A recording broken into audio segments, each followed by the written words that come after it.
আসসালামু আলাইকুম। পৃথিবীর যে যে প্রান্ত থেকে শুনছেন এবং দেখছেন সবাইকে শুভেচ্ছা জানাচ্ছি।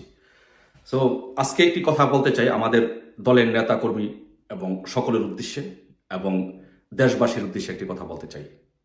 যে সেটি হচ্ছে যে বাস্তবতা হচ্ছে যে বাংলাদেশে বিএনপি ক্ষমতা আসবে না এবং তারেক রহমানের আগে বাংলাদেশে আসবেন বঙ্গবন্ধু কন্যা শেখ হাসিনা। এই কথাটি মনে রাখবেন। বঙ্গবন্ধু কন্যা শেখ হাসিনা বাংলাদেশে আসবেন, আসবেন মানে আসবেন এবং তারেক রহমানের আগে আসবেন। কারণ বাংলাদেশে এই ৯ মাসে সেই পরিস্থিতি তৈরি হয়েছে। কিভাবে তৈরি হয়েছে আসেন আপনাদেরকে একটু বলি।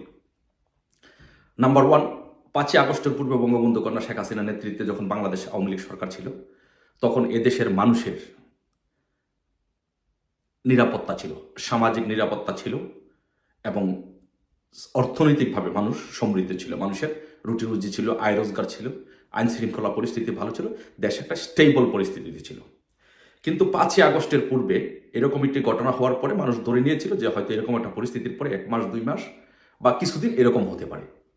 কিন্তু এই প্রক্রিয়াটা যখন দীর্ঘদিন যায়, যাওয়ার পরে বাংলাদেশের যে অবস্থা সৃষ্টি হচ্ছে এবং এই জামাত শিবির সহ এই যে যুদ্ধ অপরাধী যে চক্রটা, দেশবিরোধী যে চক্রটা, যারা পাকিস্তানের অখণ্ডতা চায়, তারা বাংলাদেশে দিন দিন এমন কাজকর্ম করছে, পাশাপাশি আমাদের অপোজিট রাজনৈতিক দল বিএনপি সারা বাংলাদেশে এমনভাবে ব্যাপকভাবে চাঁদাবাজি করছে যে নাম্বার 1, এটি হচ্ছে যে এখন একটা মানুষের মনে একটা বদ্ধমূল ধারণা হয়েছে যে বঙ্গবন্ধু কন্যা শেখ হাসিনার নেতৃত্বে, আওয়ামী লীগের নেতৃত্বে বাংলাদেশ ভালো ছিল।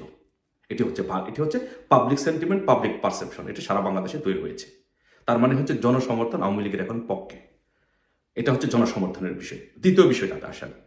সে দ্বিতীয় বিষয়টা হচ্ছে যে এই সরকারের মেইন ২ জন ব্যক্তি হচ্ছে অন্তর্বর্তী সরকারের রাষ্ট্রপতি এবং সেনাপ্রধান এক পক্ষে, এবং প্রধান উপদেষ্টা সহ উপদেষ্টা পরিষদ আছেন এক পক্ষে।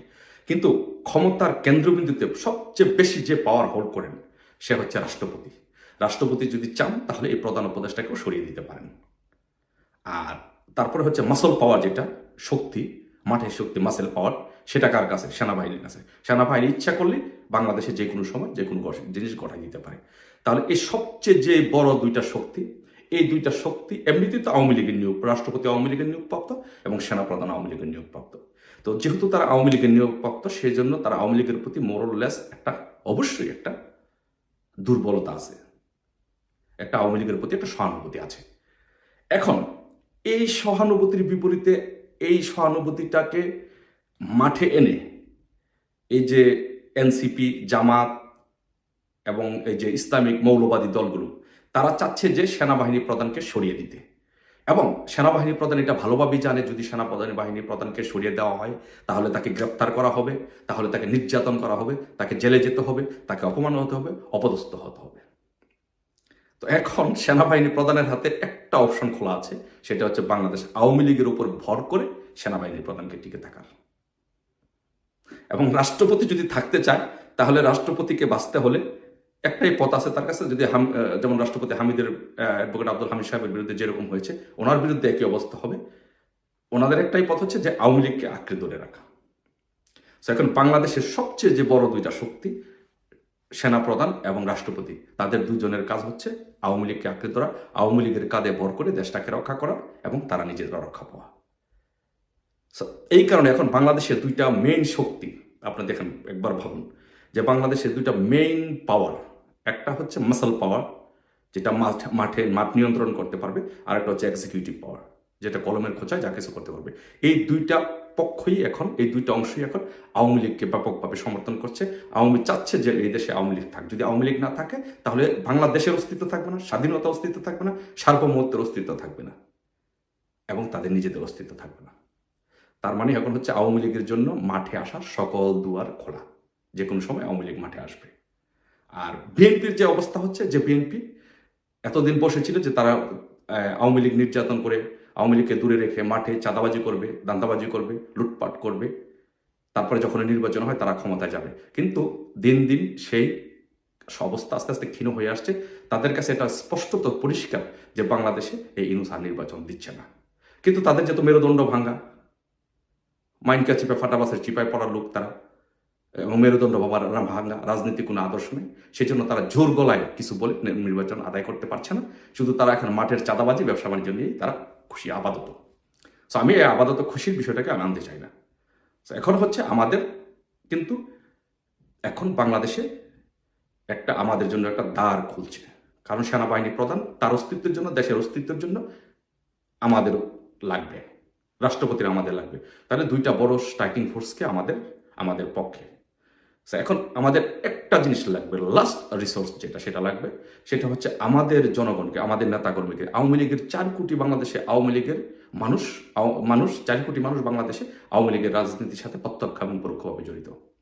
এই 4 কোটি মানুষ থেকে যদি আমরা অর্ধেক বাদ দিয়ে 2 কোটি মানুষকে আমরা সম্পৃক্ত করতে পারি, সেই 2 কোটি থেকে বাদ দিয়ে যদি 1 কোটি মানুষকেও যদি আমরা উদ্বুদ্ধ করতে পারি এবং রাজপথে নিয়ে আসতে পারি এবং আমাদের পক্ষে মাঠে নামাইতে পারি, তাহলে ইনশাল্লাহ তারেক রহমানের আগেই ইনশাল্লাহ আমাদের মাননীয় প্রধানমন্ত্রী বঙ্গবন্ধু কন্যা শেখ হাসিনা আসবেন। আর শেখ হাসিনা সম্পর্কে তো আপনাদের ধারণা আছেন, মৃত্যুকে যে পড়ুয়া করে না তার নাম হচ্ছে বঙ্গবন্ধু কন্যা শেখ হাসিনা, মৃত্যুকে যে ভয় করে না তার নাম হচ্ছে শেখ হাসিনা।